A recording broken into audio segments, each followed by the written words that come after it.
Oi gente, sejam bem-vindos a mais um vídeo. Meu nome é Eduarda e hoje nós vamos falar sobre a Revolução dos Bichos. Eu acredito que, juntamente com 1984, a Revolução dos Bichos seja um dos livros mais marcantes do século XX, que me faz questionar por que George Orwell morreu tão cedo, por quê. E para você que está se perguntando, eu já li o 1984 ano passado, eu gravei resenha para 1984 ano passado, mas eu nunca editei. Eu tô tentando editar agora, e se tudo der certo, vai sair nessa quinta-feira. Se não, eu nunca falei isso. Mas agora falando sobre a Revolução dos Bichos, essa aqui então é uma fábula.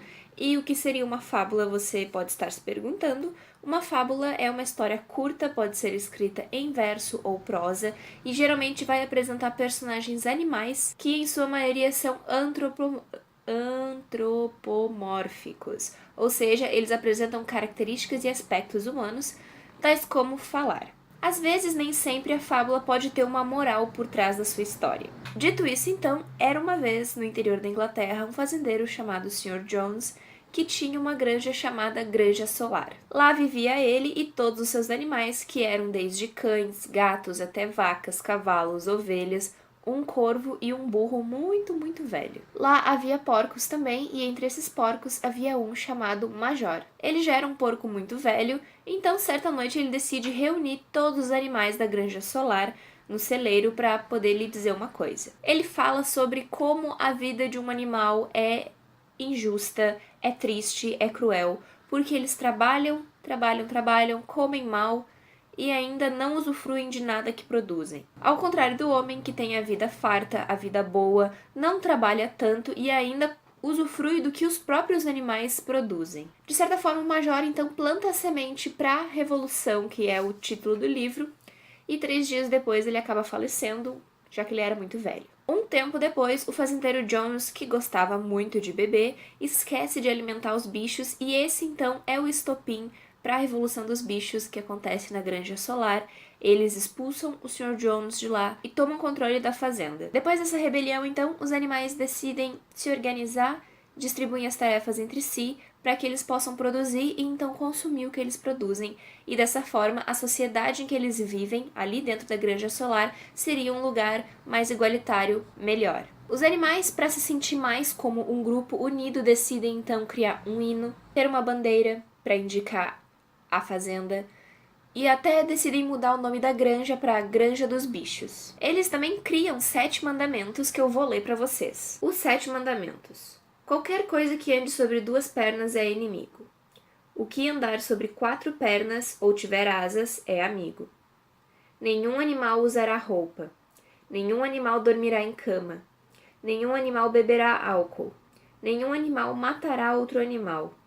Todos os animais são iguais. E baseado nesses 7 mandamentos, mais a organização que eles se propuseram na fazenda, os animais esperam então poder viver melhor. Mas com o passar do tempo, o leitor vai perceber que alguns animais são mais inteligentes que outros e que 2 porquinhos vão então protagonizar o cenário da fazenda a partir desse momento, e no decorrer da história nós vamos entendendo que todos os animais são iguais, mas alguns animais são mais iguais que outros. Gente, que livro, senhoras e senhores, que livro sensacional! Eu também falei isso do 1984, mas você não sabe porque não tem resenha no canal ainda, mas vai ter algum dia, eu acho. De qualquer forma, A Revolução dos Bichos é um livro sensacional. Eu lembro de ter lido ele na escola, porque eu tive que fazer um trabalho para história.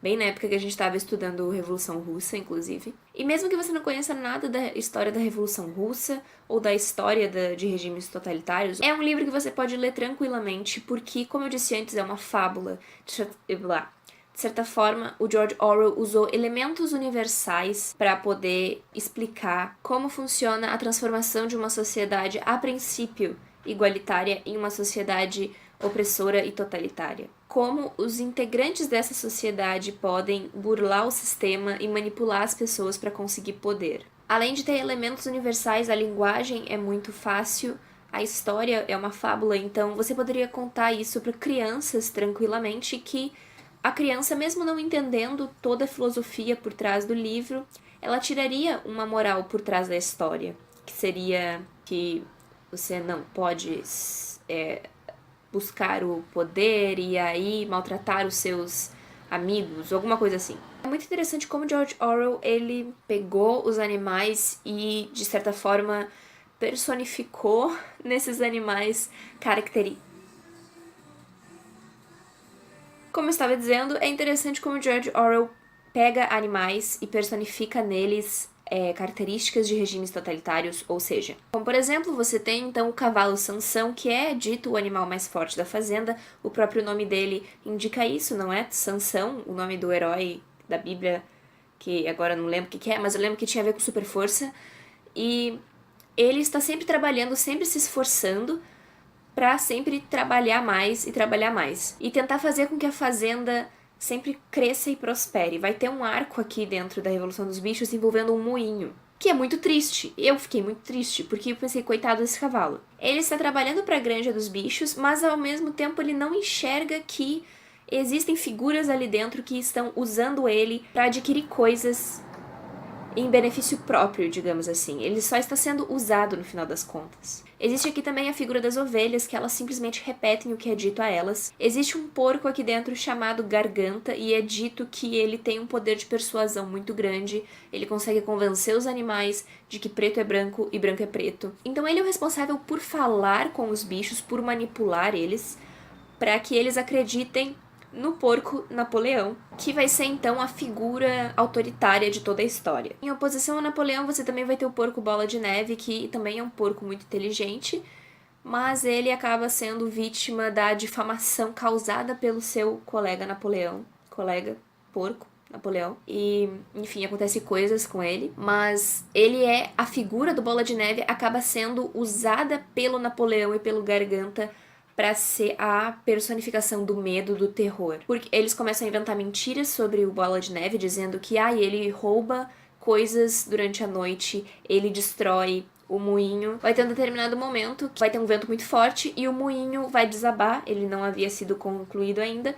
E o Napoleão fala que a culpa de tudo isso foi do Bola de Neve. E nesse processo, os animais não conseguem entender muito bem por que o Bola de Neve faria isso. Nesse momento entra o Garganta, e ele convence os animais de que foi o Bola de Neve mesmo. Então todo mundo fala, tá bom, foi o Bola de Neve, a gente acredita, sabe? É uma parte assim que você fica, animais, por que não questionam? Outro elemento usado muito pelo Napoleão para causar medo nos animais, para fazer com que eles se submetam às vontades dele é: vocês não querem que o humano Jones volte para a fazenda, não é mesmo? Ao falar isso, o Napoleão traz lembranças de como o tempo quando o humano Jones mandava na fazenda era horrível e os animais acabam fazendo as vontades dele dessa forma também. Então você vê toda a manipulação e paranoia que essas duas figuras causam nos outros animais, e se algum animal tenta se rebelar contra eles, eles são imediatamente oprimidos e em algum momento até coisas piores acontecem com esses animais. É extremamente interessante como George Orwell conseguiu construir isso de uma forma tão simples quanto uma fazenda com bichos. E nessa edição da Companhia das Letras, então, você vai ter um pós-fácil escrito pelo, vou ter que ler aqui, Christopher Hitchens, em 2006, e depois você vai ter apêndice com 2 pós-fácios escritos pelo próprio George Orwell, e são muito interessantes. O primeiro pós-fácil escrito por ele foi em 1945, para a edição inglesa de A Revolução dos Bichos, e o segundo pós-fácil foi escrito para a edição ucraniana. E no pós-fácil escrito pelo Christopher Tananana, ele comenta mais sobre a história, sobre as interpretações da história, e ele também comenta sobre as representações que a história traz, que é os personagens animais referentes a personagens históricos, e como os próprios eventos na Revolução dos Bichos, algumas vezes, fazem referência a eventos históricos também. Você vai ter, então, o porco Bola de Neve e o porco Napoleão. O Bola de Neve seria relacionado ao Trotsky, e o Napoleão, como o próprio nome pode entregar isso, faz referência ao Stalin. Em um dos pós-fácios escritos pelo George Orwell, nós acabamos conhecendo também a inspiração que ele teve para escrever A Revolução dos Bichos, e é muito interessante. Ele conta que numa cidadezinha do interior que ele estava vivendo, ele viu um menino guiando um cavalo enorme, e sempre que o cavalo saía da trilha que o menino queria que ele seguisse, o menino dava chicotadas no cavalo, e o cavalo voltava para a trilha. Nesse momento, George Orwell pensou que se o cavalo tivesse consciência da força e do tamanho dele comparada à da criança, ele não teria a menor chance naquele momento. e foi aí que ele começou a pensar na história, e ele passou uns 6 anos pensando nela, até de fato escrever. Então esses 3 pós-fácios acabam sendo extremamente ricos em informação, eu realmente gostei deles. Tem uma hora que o George Orwell comenta que no pós-fácil da edição ucraniana, ele diz: eu não quero comentar nada sobre a história porque se a história não fala por si, então ela tá errada. Também na edição ucraniana, o George Orwell faz questão de se apresentar aos leitores porque, enfim, a época que ele publicou A Revolução dos Bichos foi extremamente complicada, né? Tava rolando bastante censura ali naquela região, Ucrânia e Rússia, se bem que eu acho que até hoje rola censura por lá. Eu achei muito interessante isso. O George Orwell parece ter meio que uma humildade muito grande quando ele escreve os pós-fácios dele. Eu não sei, eu posso estar errada, né? Afinal, eu não conheci o cara, mas enfim. Eu acho que ele tem certa humildade.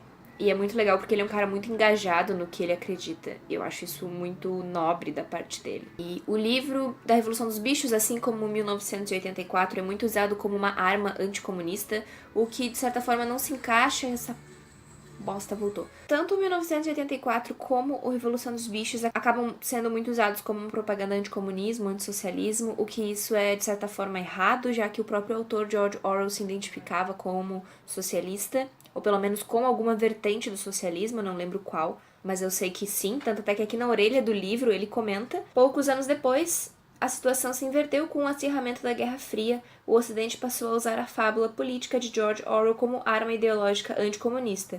Situação incômoda para o próprio autor, que se professava socialista e havia lutado como voluntário ao lado dos republicanos na Guerra Civil Espanhola. Mas independente da Revolução Russa ter inspirado ou não o George Orwell a escrever A Revolução dos Bichos e 1984, e também a ditadura de Stalin na Rússia, eu acredito que esses livros acabam, mesmo tendo essas inspirações históricas, eles são atemporais. Eu acho que eles transcendem as inspirações históricas deles, porque é só você observar o mundo de hoje e notar como A Revolução dos Bichos e 1984 são livros extremamente atuais e que se encaixam muito no que a gente está vivendo hoje na história mundial. Você nem precisa fazer uma análise muito profunda, você vai ver e vai pensar, cara, tá tudo errado nessa coisa aqui. E também existem muitos motivos para que diversos governos tenham receio que a sua população tenha contato com livros como A Revolução dos Bichos e 1984, porque eles deduram, eles representam, eles mostram para os leitores como funciona um sistema tirânico, um sistema opressor. Que se você não tomar cuidado, se você não se manter alerta e não se manter atento a esses sintomas que estão acontecendo, você, enfim, pode acabar então mergulhado nessa sociedade tirânica e quando você notar já é tarde demais. Seguindo a premissa de 1984, o final de A Revolução dos Bichos é triste também, de certa forma, é pessimista, é realista, dependendo de como você quiser caracterizar esse final, mas de qualquer forma é o final perfeito para essa história, na minha opinião. Acho que Revolução dos Bichos é um livro muito necessário e seria um daqueles livros para você ter na estante e quem sabe reler de tempos em tempos, porque é sempre importante não esquecer. Que quando você não lembra do seu passado, você corre o risco de reviver eventos que poderiam ser evitados se você simplesmente se lembrasse do que aconteceu. Deve estar sendo muito bom ouvir o vídeo com essa trilha sonora sertaneja atrás, mas tenha em mente que relembrar o passado é não repetir os erros do passado, certo? Comente aqui embaixo se você já leu Revolução dos Bichos, se você gosta, se você não gosta, certo? Foi minha releitura, eu amei, eu amo os livros do George Orwell e é isso, vai ficar na minha estante pra todo sempre. Então, queria agradecer por você ter assistido o vídeo até aqui, eu vou esperar você no próximo vídeo resenha e tchau, tchau!